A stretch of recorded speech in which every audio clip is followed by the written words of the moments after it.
ક્રિષ્ના કુકિંગ્સમાં હું તમારું સ્વાગત કરું છું। આજે સરસ મજાના ચીઝી કોર્ન બોલ્સ બનાવીશું। એકદમ સુપર ટેસ્ટી બન્યા હતા, એકદમ ચીઝી પણ હતા।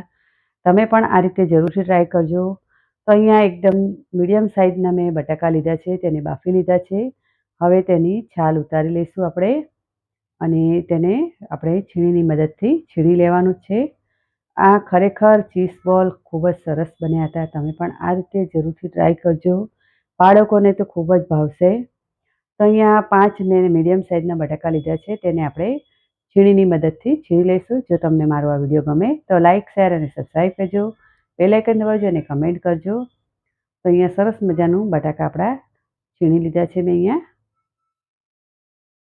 પછી તેને આપણે અહીંયા ચોપરમાં કાં તો મિક્સરમાં બાફેલી મકાઈને ક્રશ કરી લેવાની છે। એકદમ ક્રશ નથી કરવાની, પેસ્ટ નથી કરવાની, તેને અધકચરા રાખવાના છે। તો અહીંયા અધકચરા થઈ ગયા છે, થોડી આખી પણ રવા દીધી છે। પછી આપણે તે બાફેલા બટાકાની અંદર મકાઈ નાખી દેવાની છે, ક્રશ કરેલી।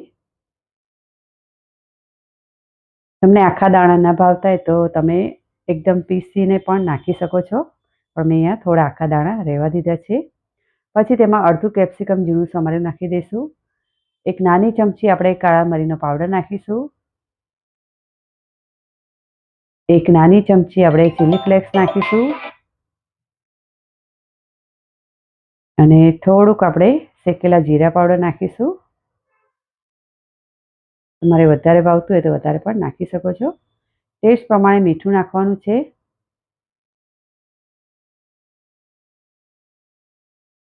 અહીંયા આપણે આરા લોટ લઈશું, લગભગ 3 ચમચી, જરૂર પડે તે પ્રમાણે આપણે લોટ લેવાનો છે। તો મેં અહીંયા 3 ચમચી મીડિયમ સાઇઝની લીધી છે।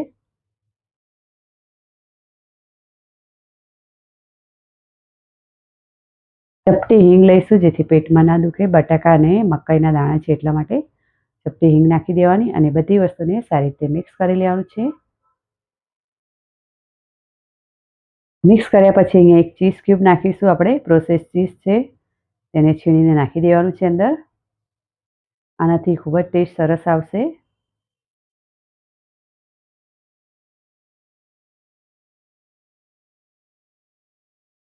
તો આપણે તેને પણ મિક્સ કરી લઈશું। તમે આરા લોટની જગ્યાએ કોર્નફ્લોર પણ લઈ શકો છો।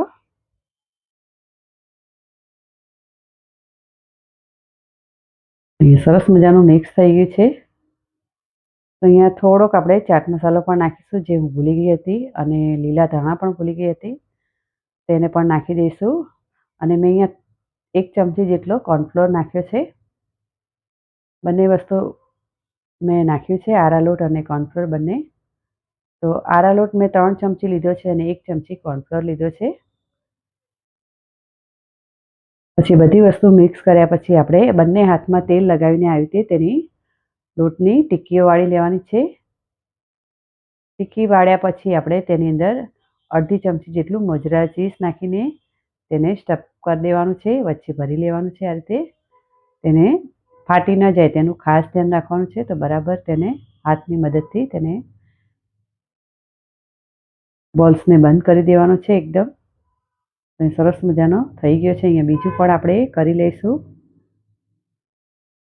તે જ રીતે આપણે તેની ટિક્કી બનાવીને વચ્ચે ચીઝ ભરી લેવાનું છે।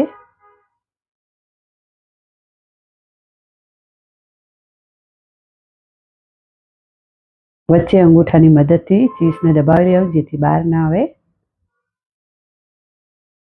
અહીંયા બીજા બોલ પણ તૈયાર થઈ ગયા છે। તો અહીંયા અત્યારે મેં 5 બોલ બનાવે છે। તો અહીંયા મેંદો અને કોર્નફ્લોરની સ્લરી મેં બનાવેલી છે, તેમાં આપણે બોલ્સને ડીપ કરી લઈશું। ડીપ કર્યા પછી આપણે બ્રેડ ક્રમ્સની અંદર નાખી દેવાનું છે, તેને કોટ કરી લેવાનું છે આ રીતે પ્લેટમાં નાખીને।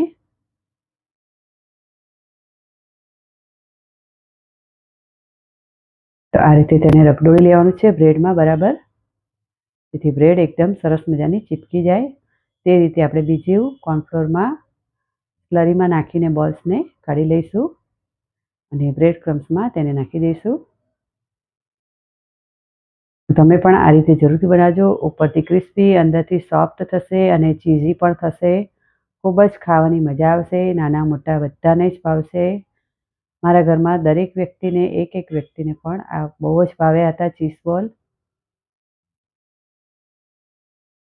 તો અહીંયા પછી બ્રેડ ક્રમ્સનો રગડ્યા પછી હાથેથી પાછું ફરીથી તેને આ રીતે આપણે દબાવી લઈશું, જેથી બ્રેડ નીકળી ન જાય તેલમાં. એટલા માટે આ રીતે તેને બધાની બ્રેડ ક્રમ્સ હશે તે નીકળી જશે. આવી રીતે તેને હાથમાં બરાબર દબાવી લેવાનું છે બ્રેડને. હવે આપણે તેલ ગરમ થઈ ગયું છે તો મીડિયમ તાપે આપણે બોલ્સ બધા તળી લઈશું. મીડિયમ તાપ રાખવાનો છે, એકદમ ફૂલ નથી રાખવાનો, નહીં તો અંદરથી ચીઝ મેલ્ટ નહીં થાય, તેનું ખાસ ધ્યાન રાખજો.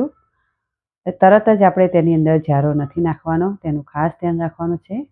થોડીક વાર તેને થવા દેવાના છે, પછી થોડા ગોલ્ડન બ્રાઉન થાય એટલે તેને પલટાવી દેવાના છે. બીજી સાઈડ પણ તળી લેવાનું છે.